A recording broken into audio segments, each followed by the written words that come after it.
Bapak Ibu sedaya, alhamdulillah kita diberi kesempatan lagi oleh Allah Subhanahu wa taala untuk sama-sama belajar. Insya Allah ini diantara upaya mendapatkan hidayah irsyad wal bayan yang menjadi awal dari hidayah taufik, bahwa kita akan bisa melaksanakan semua amalan yang sesuai dengan sunnah Nabi Muhammad SAW dengan banyaknya belajar yang kita lakukan.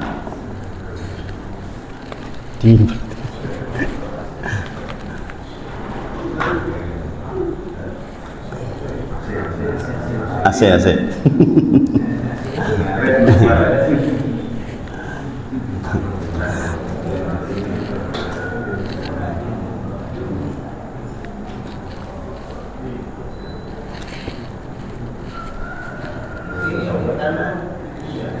Apa?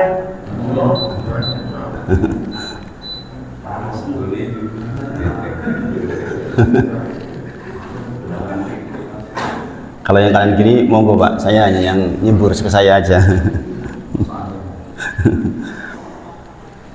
Jadi kita tentu saja sangat bersyukuri Bapak Ibu atas nikmat yang besar, terutama kita diberi umur, karena ini secara khusus akan ditanyakan oleh Allah tentang peruntukannya. Maka kita berharap betul mudah-mudahan kita bisa memanfaatkan sebaik mungkin setiap nikmat yang kita terima, insya Allah.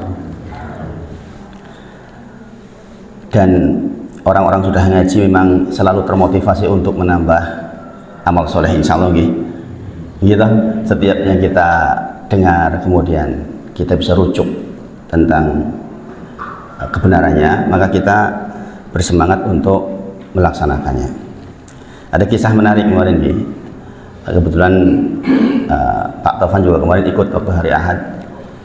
Itu ada seseorang yang sangat rajin gitu untuk beribadah, tapi sampai pada level rajinnya itu mengantarkan kepada was-was gitu.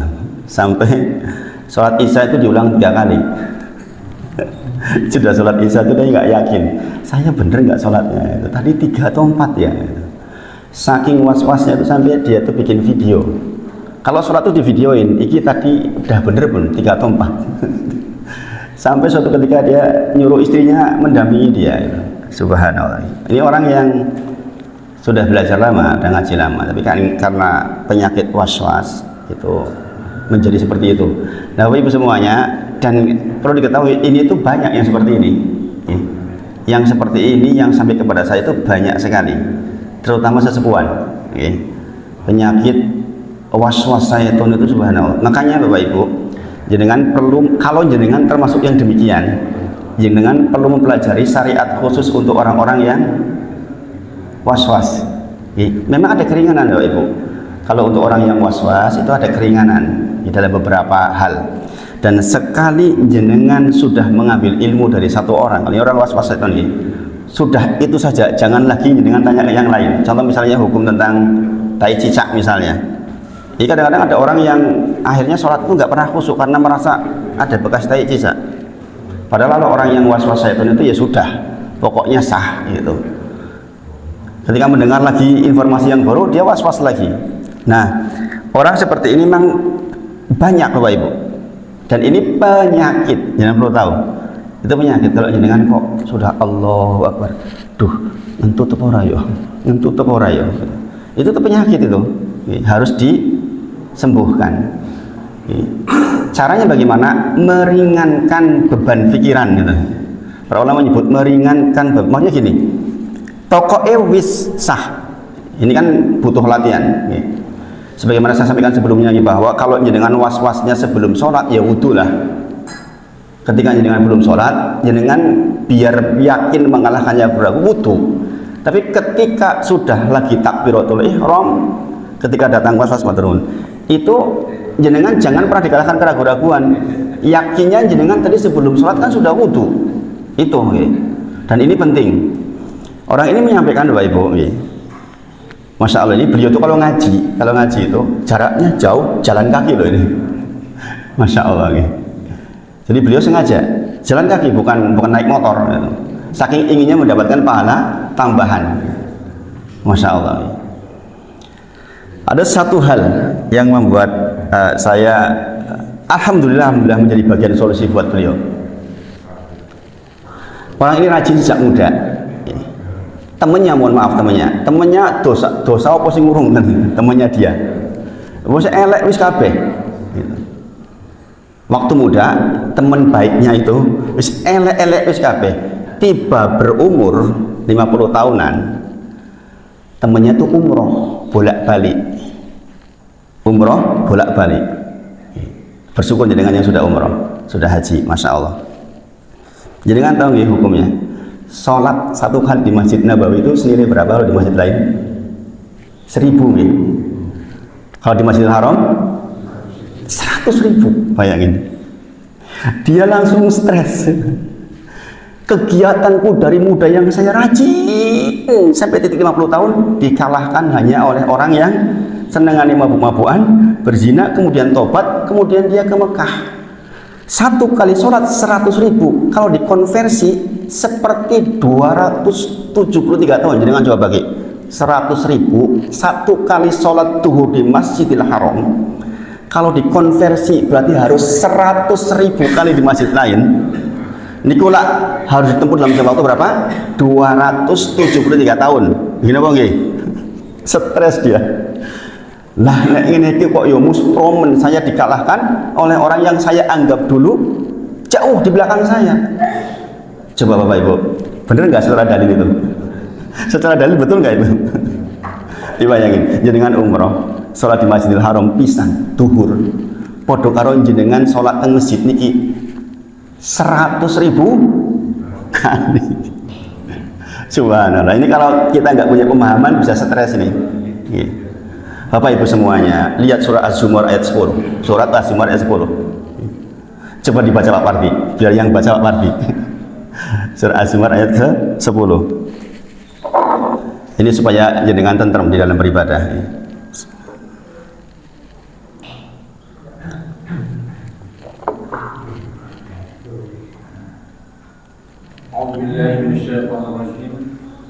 قل يا عبادي الذين آمنوا اتقوا ربكم للذين أحسنوا في هذه الدنيا حسنة وأرض الله واسعة إنما يوفى الصابرون أجرهم بغير حساب. Masya Allah, jangan dah dengar sendiri ayatnya ini. Insya Allah sebagian dengan apal nih. Di akhir ayat dikatakan apa? Innama yuwaffas sabiruna ajrohum bighairi hisab. Kalau jenengan sholat di Masjidil Haram 100.000 kali itu masih pakai hitungan 100.000 kali, 1000 kali ada hitungannya jelas nih. Tapi jenengan ibadah sabar tuh nggak ada hitungannya. Nggak sampai ditimbang pun nggak ada timbangannya, saking besarnya. Bayangin Bapak Ibu, paham perbandingannya nih? Memang betul, secara hitung-hitungan kita harus cerdas dalam beribadah kalau kita dimampukan. Tapi bukan berarti kemudian dikalahkan seketika dengan hanya seperti itu, bukan. Makanya jangan lihat dalam semua referensi kitab, bahkan di dalam Al-Quran sudah dikatakan nanti jenengan di pintu surga ucapannya apa? Malaikatnya jenengan salamun alaikum bima sobartum, bukan bima yang lain. Selamat untuk kalian masuk ke surga disebabkan karena kesabaran panjenengan. Jadi ada ibadah yang bahkan ditimbang saja nggak mampu timbangannya, yaitu sabar Bapak Ibu. Maka saya katakan ke orang ini, dia pengen nanti pokoknya saya mau hidup di Madinah 1 bulan, di Mekah 1 bulan. Anaknya disekolahkan sampai didoakan, mudah-mudahan du kowe entuk jodoh wong Arab yo. Sampai segitunya loh, bayangin. Ya baik-baik saja, tapi jangan sampai terbebani maksudnya. Ben bapak iso ning kono sesasi, nang Mekah sesasi, ben pada waktu itu saya bisa sholat full di sana. Ya sekali lagi itu baik-baik saja. Tapi bukan sunnah jenengan memaksakan diri seperti itu, bukan. Bahwa jenengan minta meninggal di Mekah atau Madinah sunnah, iya. Tetapi kalau kemudian jenengan menjadi kurang semangat beribadah di sini karena kok adoh mentoh nilainya, ini masalah Bapak Ibu. Coba kalau jenengan yang biasa hitung-hitungan secara matematik, perlu tahu nih, dai yang menyampaikan ini memang kebanyakan dai yang matematis. Jadi untuk memotivasi teman-temannya yang suka matematik, itu hitung-hitungan seperti itu menjadi masuk. Tapi bukan berarti kemudian di-cut di situ, bukan nih. Makanya saya kasih closing dengan Az-Zumar 10. Bahwa ada ibadah yang bukan lagi 100.000, bukan lagi 1.000, tapi enggak ada batasnya, yaitu saya katakan ke beliau, kalau jenengan punya dana lagi untuk umroh, kasihkan ke orang lain. Saya bilang, sabarnya jenengan ngasih ke orang lain itu berlipat-lipat pahalanya, membahagiakan orang lain berlipat-lipat pahalanya dibandingkan yang berangkat sendiri. Apa yang dilakukan oleh orang itu jenengan pun dapat pahalanya berlipat. Kalau hitung-hitungan seperti itu, dia baru sadar itu Bapak Ibu. Subhanallah. Jadi nggak jadi stres. Tadinya stres dia. Wah, konco pusing tuh nggak mabuk deh. Jadi bolak-balik umroh terus. Setahun 2 kali bayangin umrohnya. Umroh pertengahan tahun dan umroh 10 hari akhir Ramadan. Setiap tahun. Ini temannya ini setelah tobat, masya Allah. Nah dia tidak punya cukup uang sebanyak itu untuk bersaing dengan temannya. Akhirnya stres.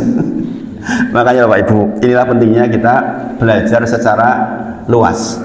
Jadi semua yang hadir hari ini Bapak Ibu, jenengan perlu pahami bahwa pintu sorga jenengan dapat ucapan selamat dengan kalimat sabar. Salamun alaikum bima sabartum. Jadi sabar Bapak Ibu. Jenengan masih ingat nih bahwa sabar itu 3 level. Sabar paling rendah adalah sabar dalam musibah.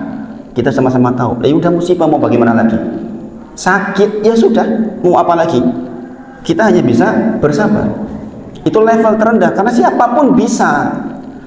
Kebanyakan, saya tidak mengatakan siapapun bisa. Ada juga orang yang bunuh diri dengan sakitnya.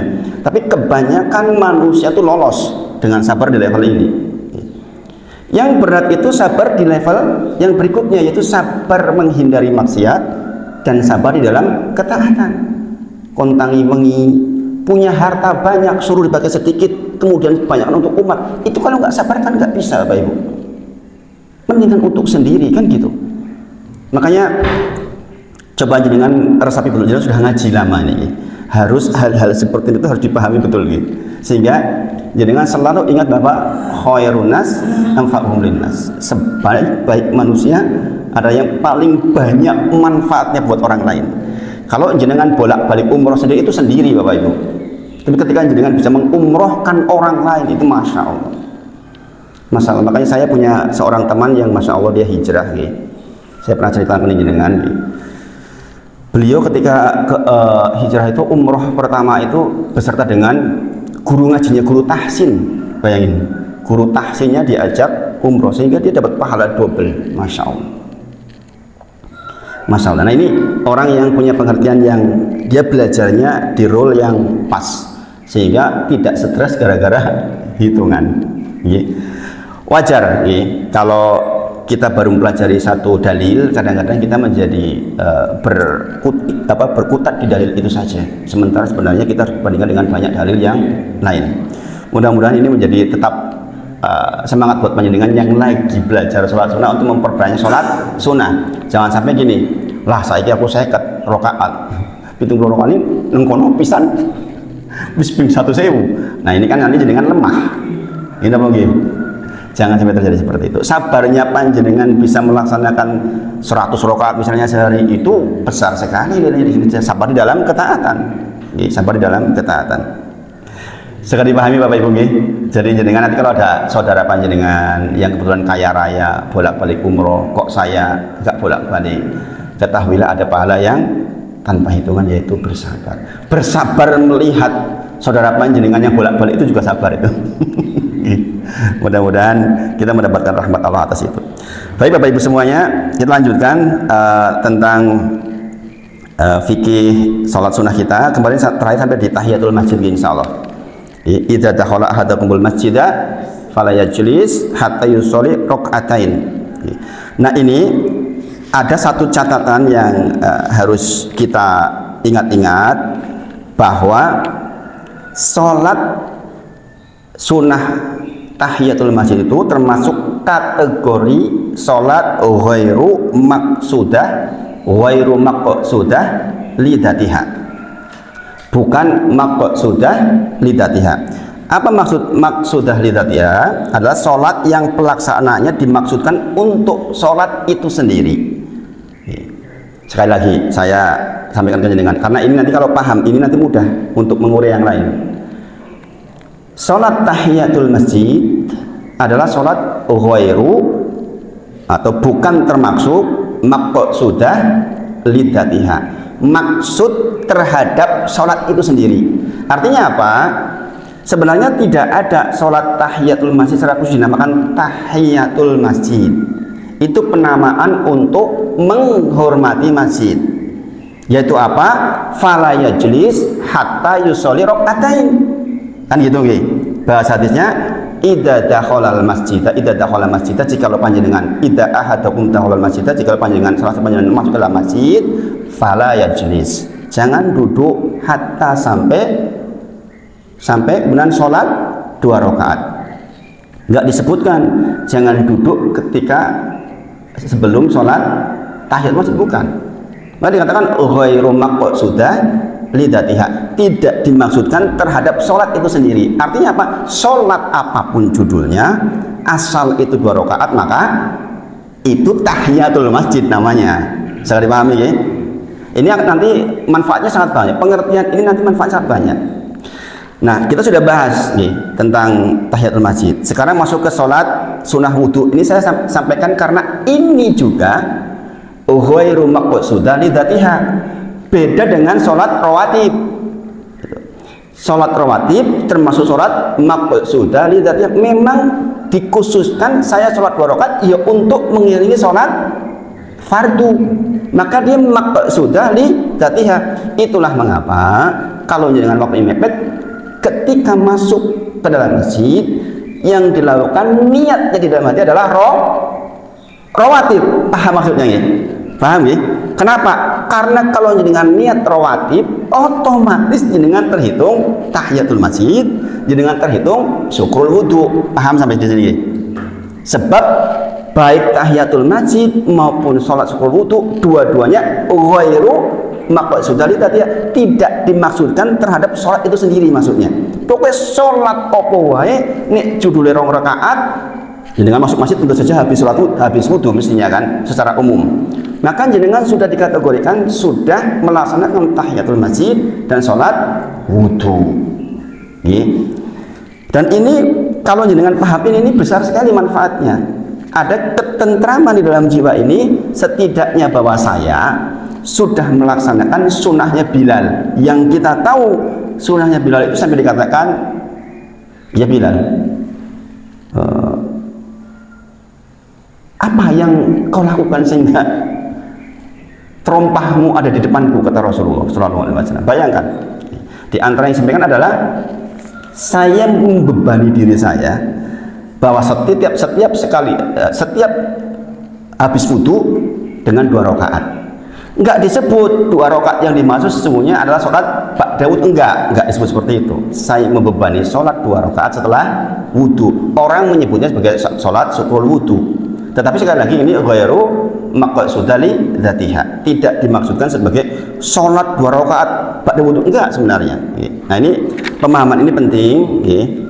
Ketika jenengan masuk waktu dalam kondisi mepet. Sekarang kita tahu Bapak Ibu semuanya, jarak antara adzan dan iqamah di Indonesia itu rata-rata pendek. Gitu.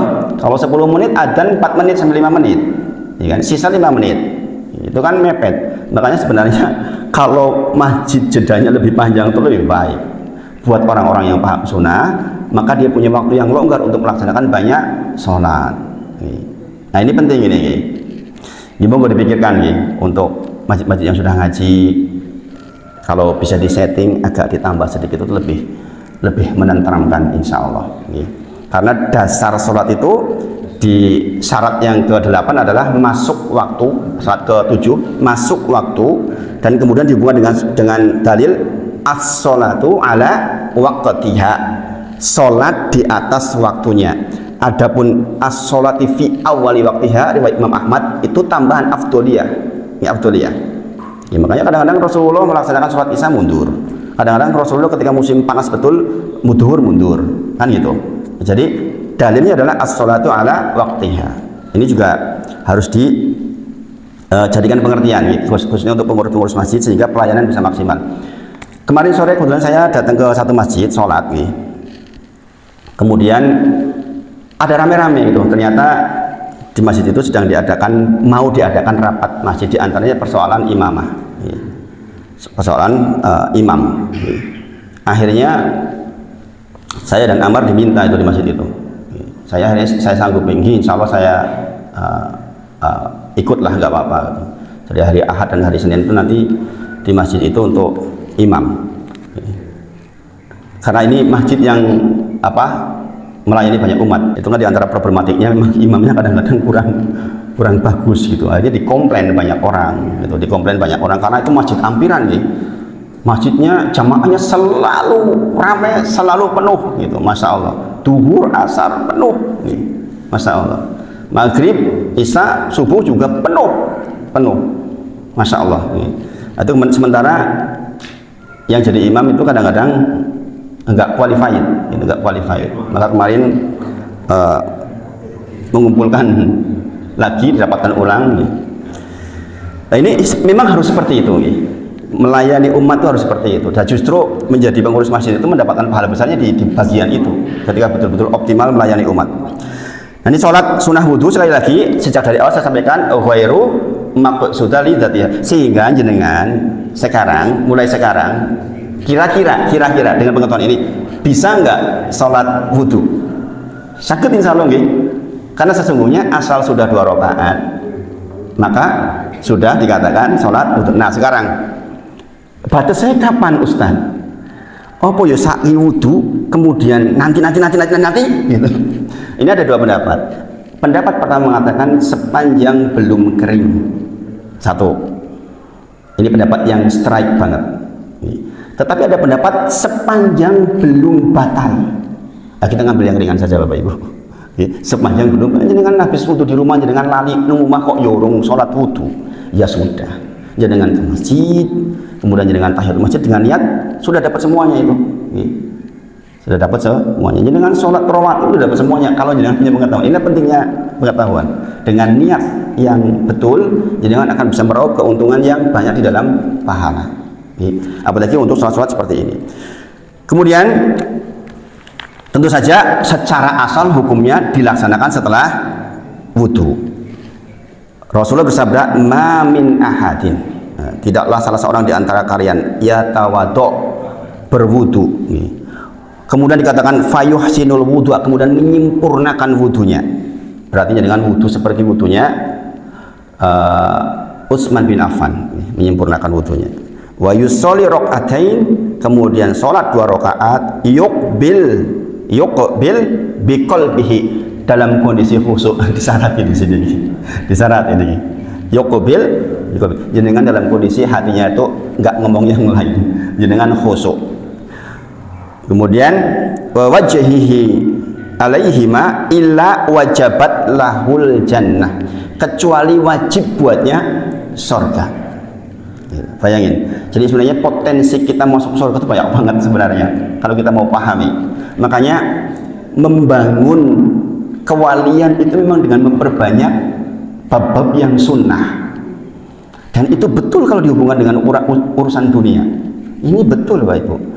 Coba seorang bos yang punya anak buah banyak, kemudian menentukan jam kerja jam 8 sampai jam 4.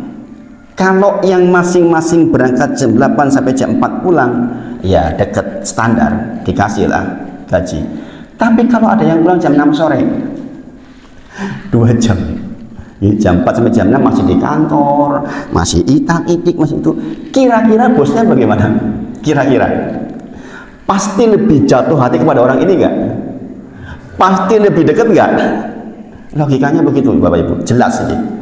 Demikian juga kita lihat di hadis nomor 38 arba'in yang kita bahas kemarin, bahwa ternyata Allah itu sangat menyukai orang-orang yang dia tuh melazimkan yang sunnah. Makanya ketika seorang sahabat tanya pada Rasulullah, saya doakan saya agar saya bisa menemanimu di surga. Kalimatnya menakjubkan sekali, dia pinter kata-katanya.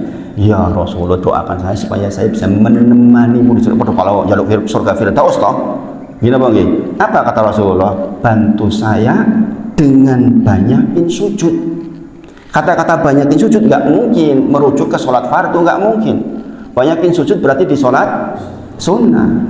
Tadi saya di mobil ngobrol sama Pak Taufan tentang Ustadz, kalau menurut apa yang dipelajari berarti daripada saya angkat tangan langsung tanpa sholat, apakah lebih afdol saya berdoa dalam sujud? Iya, ini udah tahu sendiri dengan sendirinya kan, bahwa ketika kita berdoa jauh lebih ampuh ketika sujud.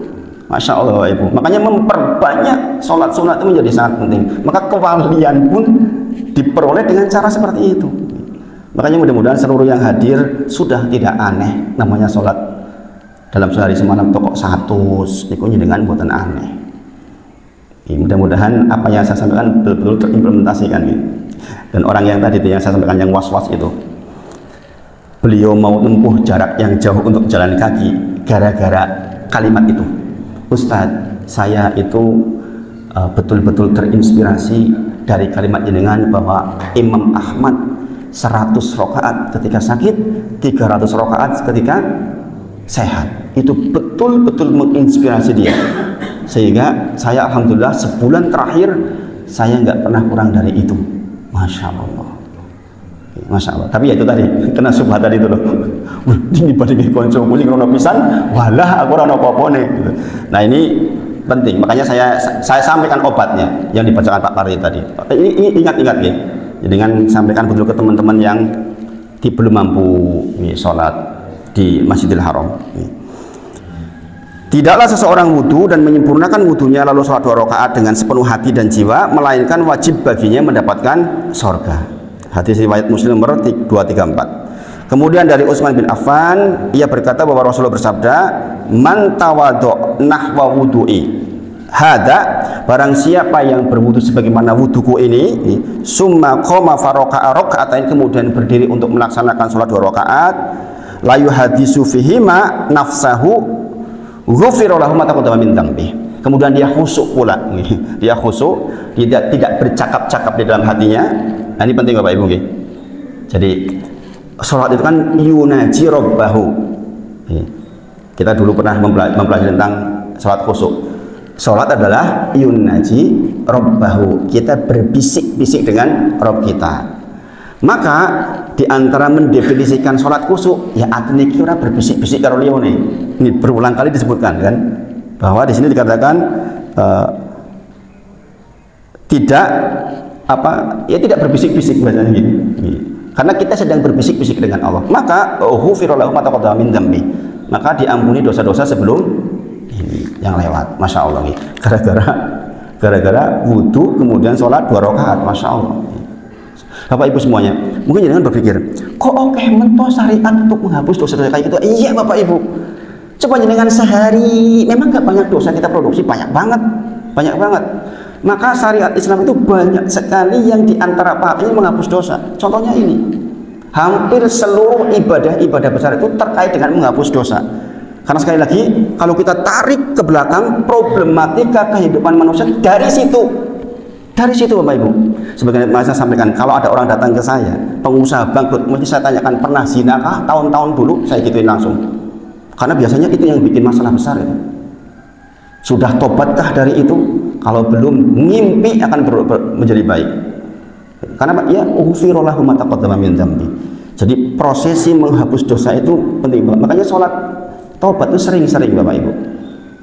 Sering saya sampaikan dengan saya justru sering dilakukan di waktu duhur, karena waktunya longgar. Biasanya setelah tahiyatul masjid, qobliyah duhur, ba'da duhur, kemudian sholat mutlak kadang-kadang, sholat hajat, kemudian sholat taubat. Kemudian Bilal diriwayatkan, wahai Bilal, ini semisal yang jenengan sering dengar, wahai Bilal, ceritakanlah kepadaku, coba jenengan pahami betul awal kalimatnya ini, ceritakanlah kepadaku, kata Rasulullah, tentang suatu amalan yang engkau lakukan di dalam agama Islam ini yang paling engkau harapkan. Bayangin loh, banyak amalan yang dilakukan oleh Bilal bin Rabah. Kemiskinannya sendiri dengan sabarnya udah amalan besar kan itu. Tapi dikatakan di sini, manakah di antara amalan yang engkau lakukan yang paling kau harapkan pahalanya? Karena sesungguhnya aku mendengar suara terompahmu di surga, kata Rasulullah. Jadi tentu saja Rasulullah bertanya bukan tidak tahu nih. Rasulullah bertanya untuk memberitahu kepada kita, sebagaimana Jibril alaihissalam tanya kepada Rasulullah bukan untuk bertanya tapi untuk memberitahu orang yang mendengar. Dan ini metodologi di dalam belajar. Qala ma amiltu amalan arji indi min anni lam atatohar tohuron fi sya'atin min lailatin wa naharin illa sholaitu bidzalik Jadi Bilal mengatakan, dari sekian banyak ibadah yang saya lakukan, yang paling saya harapkan untuk seperti yang kau tanyakan ya Rasulullah adalah saya berwudu, kemudian saya sholat 2 rakaat dengan wudu itu. Jangan perhatikan ini. Jangan perhatikan. Dikatakan apa di sini? Illa sholaitu bidzalik. Dzalik di situ adalah wudu yang barusan. Artinya apa? Berarti Bilal sepanjang hidupnya setiap habis wudu dia sholat 2 rakaat. Mudahkah itu? Memang tidak mudah. Memang tidak mudah. Saya ini senang ngentut. Jadi kan di kantor tut, aduh, ini kan harus wudu, baru sholat, ya kan? Ini nggak mudah. Makanya jangan sudah pensiun, jangan bersyukur. Lo guys di kantor kayak lo, orang iso kaya aku. Ini kan sudah pensiun, bisa di rumah dengan santai. Makanya sering saya katakan, jangan kalau jenengan sepuh membuat kegiatan baru yang tidak terkait dengan ibadah yang betul-betul akhirat. Mohon maaf, tanpa bermaksud menyalahkan satu orang dan satu orang yang lain. Banyak orang yang pensiun membuat kesibukannya itu justru kemudian mengambil hak-hak untuk yang lebih besar. Contoh tadi itu, kudune iso tegak wudu kemudian sholat, goro-goro kesibukannya entah karena jadi kontraktor lah, entah jadi apalah macam-macam, sehingga dia tidak bisa melakukan itu. Jadi kalau sudah sepuh, jenengan harus punya usaha, katakanlah jenengan mau usaha yang betul-betul mandiri yang tidak diatur oleh siapapun. Wajib ini supaya apa? Supaya mendapatkan privilege itu lah tadi. Kalau jenengan di kantor kan nggak gampang, Pak Parti, saya kira nggak gampang. Pak Parti batal wudu sholat kan nggak gampang. Gitu. Tapi kalau jenengan sudah di rumah atau jenengan buka usaha yang jenengan bisa atur sendiri, masya Allah. Seseorang ibu tanya ke saya, Ustaz, saya datang ke warungnya, lagi sholat masya Allah, ini jamaah masya Allah, rajin, alhamdulillah. Kemudian ketika ngaji menyampaikan tentang ini, tentang sholat sunnah, sholat duha 8 rakaat. Dia mengatakan, Ustaz, saya itu sholat duhanya cuma 2 rakaat. Kenapa Bu? Saya punya warung, sehingga ketika saya pagi-pagi sholat itu kadang-kadang baru mulai tok itu bagaimana Ustaz? Saya katakan solusinya ya sudah dijeda-jeda, nggak masalah, yang penting di waktunya. Nah ini bayangkan, yang ringan kayak gitu saja bisa mengganggu kegiatannya, apalagi kalau kemudian jenengan buat kegiatan yang justru menjauhkan itu. Rugi Bapak Ibu, rugi. Jenengan di atas 50 tahun itu visinya harus ke sana. Makanya ketika kita belajar tentang tidak dikatakan sempurna iman seseorang terkait dengan kekayaan orang lain, kita hanya boleh minta kekayaan kayak dia kalau kekayaan itu yakin meningkatkan derajat kita di surga. Kalau enggak jangan. Sekarang jenengan 55 tahun, coba jenengan bayangkan misalnya saya berumur 65 tahun, berapa tuh kebutuhan saya?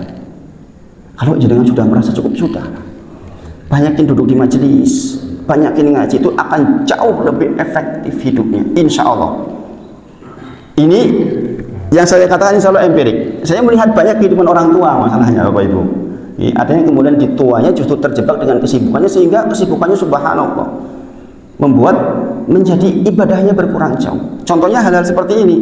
Bayangkan, apa yang paling kau harapkan wahai Bilal sehingga kok bisa-bisanya sandalmu senang surga? Dia mengatakan, tidaklah saya berwudu kecuali saya membebani sholat 2 rakaat setelahnya. Dan sekali lagi ini tidak mudah kecuali orang-orang yang diberi karunia oleh Allah Subhanahu wa taala. Mudah-mudahan jenengan termasuk yang demikian. Nah, kemudian Bapak Ibu, keterangan tentang sunnah wudu ini saya tambahin, tapi saya ingin masuk juga ke sunnah awabin. Ini karena sering ditanyakan ini, sering ditanyakan. Ustadz, sholat sunnah awabin itu ada apa enggak? Ya coba jenengan yang hadir, jenengan biasa enggak sholat sunnah awabin? Biasa, biasa. Karena gini, terjadi pergeseran pengertian tentang sholat sunnah awabin. Banyak yang menyebut sholat sunnah awabin adalah sholat sunnah 6 rakaat antara maghrib dan isya. Ya enggak? Karena hadis yang berkembang di Indonesia adalah barang siapa sholat 6 rakaat antara maghrib dan isya, maka sepertinya dia telah beribadah 12 tahun. Atau hadis yang lain, seperti sudah diampuni senilai 50 tahun gara-gara sholat awabin, yaitu sholat antara maghrib dan isya sebanyak 6 rakaat. Nah, ini perlu perbaikan pengetahuan, karena ini yang paling diyakini masyarakat. Padahal kalau sholat maghrib sampai isya itu sesungguhnya tanpa batas itu, yang sahih. Dua-dua hadis tadi itu bermasalah di perawinya. Maka kalau jangan mau mengamalkan sholat sunnah pada maghrib, sholat sunnah mutlak saja. Pokoknya karena hadis yang sahih itu Rasulullah berdiri setelah ba'da maghrib, kemudian sholat sampai datang waktu isya. Bisa berapapun, dan ini sahih yang itu. Maka untuk melaksanakan sebuah ibadah kembali ke dalil. Nah, sekarang pertanyaannya, lantas sholat sunnah awabin itu yang mana? Hampir semua hadis sahih itu merujuk ke sholat duha. Jadi kalau jenengan sudah biasa sholat duha, artinya jenengan sudah biasa sholat awabin. Sangat dipahami Bapak Ibu. Karena ini sering ditanyakan ternyata ini. Dan tidak populer kan, sholat sunnah awabin tidak populer. Dikatakan kharaja Rasulullah sallallahu alaihi wasallam ala ahli Quba. Suatu ketika Rasulullah datang ke Masjid Quba, kemudian menyaksikan orang-orang sedang sholat. Maka Rasulullah bersabda, sholatul awwabina ida romidotul fisol. Di kalimatnya jelas banget nih. Sholatnya orang-orang yang awabin, orang yang taat tobat, orang yang kembali, maksudnya awab itu kembali. Orang-orang yang kembali, orang-orang yang membersihkan diri, orang-orang yang taat betul kepada Allah. Kata Rasulullah, sholatul awabin, sholat awabin itu adalah ida romidotul fisol. Ketika romidotul fisol, ketika anak onta kepanasan, niku waktu apa niku? Duha. Itu merujuk waktu duha. Ini sahih. Sehingga jelas kan ini. Berarti sholat awabin itu kapan? Itu duha itu. Merujuk ke sholat duha. Adapun penamaan pada maghrib sampai isya, saya lebih cenderung ke sholat ghafrah. Karena ghafrah artinya lalai. Waktu di mana kebanyakan orang lalai. Pada maghrib tekan isya kan leyeh. Ngopi-ngopi leyeh. Enggak apa-apa. Tapi waktu itu dikatakan waktu yang ghaflah, waktu yang lalai. Maka banyakin sholat pada waktu itu. Sekarang dengan tambahan referensi kan nih. Kalau orang bertanya mungkin saya udah 50 apa lagi ya gitu. Jangan sekarang tahu, ketambahan pada maghrib sampai isya tanpa batas. Wis okeh meniru. Kemudian hadis yang lain dikatakan anna Nabi sallallahu alaihi wasallam ata'ala Masjid Quba, sama ini sama ketika Rasulullah datang ke Masjid Quba kemudian menyaksikan orang-orang sedang sholat, faqala inna sholat awabin kanu yusollunaha idza ramidatul fisal. Idza ramidatul, jadi kata kuncinya di waktu ramidatul fisal, yaitu ketika anak unta kepanasan. Sa'id bin Arqam melihat beberapa orang yang sedang sholat di waktu duha, maka ia berkata, tidakkah mereka mengetahui ada sholat yang lebih afdol dari sholat ini, yaitu Rasulullah bersabda, sholat awabin hina ramidatul fisal. Ini tiga hadis ini jelas menunjuk bahwa sholat awabin itu adalah sholat duha.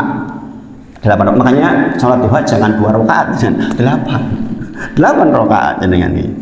Jangan pelit 2 rakaat, 8. Jadi sejarahnya panjang sekali. Kemudian hadis dari Abu Hurairah. Coba jangan lihat hadis ini. Ausoni khalili, kekasihku mewasiatkan kepadaku, masya Allah, dengan 3 hal. Di antaranya adalah sholat di waktu ramidatul fisal. Fa innahu sholatul awabin. Kata Rasulullah, karena sesungguhnya sholat pada waktu itu adalah sholat awabin. Sekali lagi, awab al-mut'i Itu artinya taat kembali jenengan betul-betul orang yang berharap betul kepada Allah Subhanahu wa taala. Orang-orang yang taubat kepada Allah Subhanahu wa taala. Makanya di antara sholat yang enggak ditinggal ketika perjalanan pun adalah sholat duha. Sholat duha. Jadi kalau jenengan sekali lagi dihubungkan dengan barang siapa melakukan sholat sunnah 6 rakaat setelah sholat maghrib dan di antara sholat itu tidak berkata-kata dengan kata-kata yang buruk, maka sholatnya sebanding dengan ibadah 12 tahun, itu disoal di perawinya. Karena ini yang paling terkenal di Indonesia ternyata, paling terkenal di Indonesia. Jadi silakan saja dengan pada maghrib sampai sama berbanyak, silakan saja karena itu yang dicontohkan oleh Rasulullah. Tapi kalau jangan menyebut dengan berarti ini 6 rakaat senilai 12 tahun, itu butuh dalil yang mendukung. Sekali lagi dengan menghormati pendapat yang meyakini hal itu, karena jenengan sudah belajar, tentu saja jenengan bisa merujuk. Zaman sekarang itu mudah, jadi nanti cek rujukan tentang sholat 6 rakaat setelah maghrib itu apa saja, nanti kalian akan ketemu sehingga kita bisa adil di dalam memilih ibadah. Nah itu Bapak Ibu untuk pagi ini, insya Allah terkait dengan sholat sunnah, mudah-mudahan yang 3 ini jenengan bisa istiqomah melaksanakan. Jadi ibu-ibu nanti kalau jenengan baik di rumah maupun di masjid, jadi sholat ba'da maghrib sampai itu baik di rumah maupun di masjid. Meskipun contohnya Rasulullah kasusnya di masjid, tapi ini berlaku untuk di rumah dan di masjid. Mudah-mudahan menjadi memperbanyak jumlah sholat sunnah sehingga kita akan dipermudah menyusuri kehidupan ke depan. Saya juga minta doanya untuk panjenengan, untuk saya dan keluarga agar bisa terus istiqomah di kegiatan seperti ini insya Allah. Karena makin bertambah anak itu kadang-kadang dewasa itu makin ada godaan-godaan untuk kembali ke dunia usaha lagi. Harus balik lagi ke sana karena biaya makin bertambah. Maka saya mohon doa kepada panjenengan mudah-mudahan bisa tetap istiqomah. Karena seperti ini butuh waktu yang banyak. Belajar itu butuh waktu yang sangat banyak dan harus komitmennya harus penuh. Apalagi yang disampaikan hal-hal yang kadang-kadang kontemporer. Mudah-mudahan bermanfaat. Kita tutup dengan kafaratul majlis. Subhanakallahumma wa bihamdika asyhadu an la ilaha illa anta astaghfiruka wa atubu ilaik. Wa akhiru da'wana alhamdulillahirabbil alamin. Assalamualaikum warahmatullahi wabarakatuh.